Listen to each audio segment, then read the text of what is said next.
Boundaries do not exist. I've said it. The term boundary or boundaries is a concept that people hold on to, and they don't examine whether that concept is practical or not. It comes to the following. Someone wants something. Someone wants an outcome. They have a will. And now they want to force others to comply with that will. And they may claim onto others, if my will does not happen, there are going to be consequences. Either consequences directed at you, or the consequence is I will draw back. That is what we mean with boundary or boundaries. So it's really someone desperately wanting his or her will to be vindicated. That's what a boundary is. And it's also a form of stonewalling, in which you make plain, I will not comply with anything unless my expectation is met. So covertly is a form of blackmail also. Now don't get me wrong here. You can expect things from other people, and if your expectations are correct, you are right in compelling others to comply with you when it relates to safety and the well-being of others. That's not blackmail. Blackmail is when you want something just for the sake of wanting it without any regard whether your expectations add up or not, and now you compel or force others to comply with that expectation even if it goes at their expense, because the only one that matters is you. So boundaries are all about you, your expectation, your will, how you want it, and others just have to find a way to acknowledge you. And people always say you need to have healthy boundaries, you need to enforce boundaries. But people don't even ask, do boundaries even exist? Where does that concept come from? Why do people use it? And here's the thing. Narcissists are filled with boundaries. Narcissists, sociopaths, those type of dangerous people, they're all about boundaries. It's all about their will, their way. And you have to find a way to deal with their will. It's all about them willing whatever they will. And their firm boundary is, don't question me. Don't challenge me. Don't examine me. Just give in to my will, or else there are going to be consequences. It's your fault. And now you have narcissists telling you that you need to defeat a narcissist by doing the same thing the narcissist is doing. Haven't you noticed that Christ never told us to enforce boundaries? Where did Christ enforce boundaries on the scribes and Pharisees? Where did he do it? Where did Christ enforce boundaries on Pharaoh when Pharaoh was oppressing the Israelites? No, Christ, through Moses, took action that was proper to the situation. And the action was in line with what was real. I mean, this whole concept of boundaries, when you think about it carefully, it's a narcissistic concept. And a lot of people don't realize it's narcissistic. Now, why does it matter whether it's narcissistic or not? If you use a narcissistic concept, that concept will impact how you view other people. And it will also affect your behavior. And that behavior over time will become a habit. So if you use a narcissistic concept and you train yourself in it, you will become narcissistic without you being aware of it. That's how it goes. Look, people can have expectations. And people can expect things from you. But they must be able and willing to give an account for their expectations. If they cannot account for their expectations or not willing to account for it, then you just deny those expectations. You just make plain out to them, it's not going to happen. That's not to do with boundaries, it has to do with the reality. It has to do with being factual, with being realistic. This is what the world is teaching you. Have a will based upon your own comfort, what you like or dislike, and make this plain to everyone and act according to that will. And when others call you out on it, make plain it's your decision, you have your reasons, blah blah blah. The world is teaching you how to act as a narcissist in defense against narcissists. So the world is teaching you to be abusive to counter abuse. We call it standing up for yourself, we call it all kinds of stuff. I call it for what it is. It's a trap. Christ said, make sure that no man deceive you.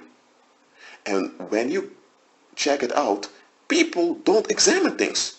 For example, that concept of privacy. When did the word privacy come? When did it appear? Privacy comes from Latin.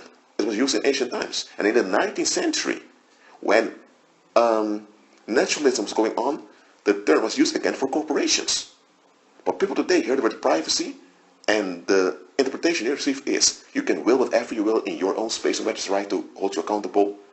And they want that relief, nobody hold them accountable. So they keep claiming privacy, privacy, privacy, without examining what they are claiming. People often claim things they don't examine. And that's not wise. I'm telling you, stop enforcing boundaries. Stop looking for boundaries. Look at reality, what is going on.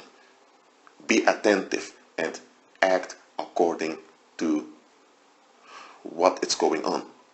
Look, if you're in your house and someone breaks into your house, that guy or that woman that broke into your house is far more realistic than you are.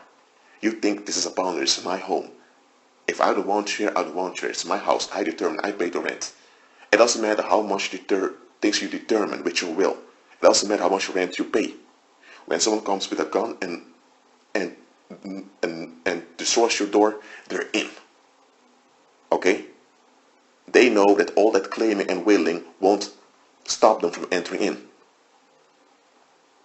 I'm being realistic here. So the whole thing of privacy and boundaries, all of that, it's not real security. Okay, let me give another example. Now you have burglars. They're trying to break into a house. Then you see a house, but you see a statue of Hermes over there. And the leader of the gang tells the others, no, we're not going to break into that house. The other gang members thinking, dude, come on. That house has many expensive stuff, man. We should enter in. The leader tells them, no, trust me, we can't break into that house. So they don't. Then another group, like let's say 2 or let's say 3 burglars then come and they see that house. And those burglars knew those others that were hanging around breaking in. And those 3 asked the gang, why didn't you break into that house, man? And the gang members told them, look, our leader, the boss, told us not to break into that house. And those 3 were thinking, come on, if you have guns, if you have weapons, of course you can break in. So those 3 broke in.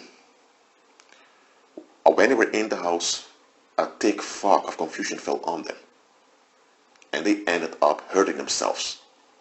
And the ambulance had to come and pick them up. Now what happened here? That house belongs to a pagan. And that pagan performed ceremonies each morning in that house. Well, not really each morning, but actually on a daily basis. There were days he didn't do it, but overall he performed ceremonies in his wardrobe with candles and all of that. He was doing paranormal stuff. And because of that, there was this demonic cover on that house. And that demonic or paranormal cover caused bad people to stay away. So when those 3 burglars invaded that house, that paranormal cover caused them to feel uncomfortable. It caused a brain fog in them, and they began to act crazy. They didn't know why. So all those men were transported to the hospital and they arrested. All criminals nearby knew nobody's going to break into that house. Did the owner of that house enforce boundaries? No. He was being realistic. He knew I need a cover. Without a cover, people can break into that house, or even people don't break into this house. People that are angry with me or want to do something to me can commit arson. They can throw rocks here, or they can come to my door, and when I open, begin to knock me out. So this pagan realized I need to have a cover. That's why he worked to maintain a cover. But a lot of folks are not that realistic as a pagan. They want boundaries, they want this, they want that. They have all kinds of expectations they don't examine.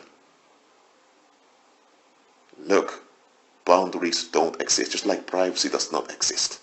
What exists is create human beings out there doing things, evil spirits seeking a way to exploit human beings to do their thing. You have believers also active with Holy Spirit in them. And the paranormal is opposing the supernatural. That is what's going on. That's the bigger picture. There are no boundaries, privacy, and all that BS. Those things don't exist. So look at what's going on and act in line with reality. That's what I'm teaching on this channel. If you want to hear about boundaries and all those fictive concepts, you go to another channel. I tell you things as they are. Well, that's it for now. I agree with Christ and be at peace.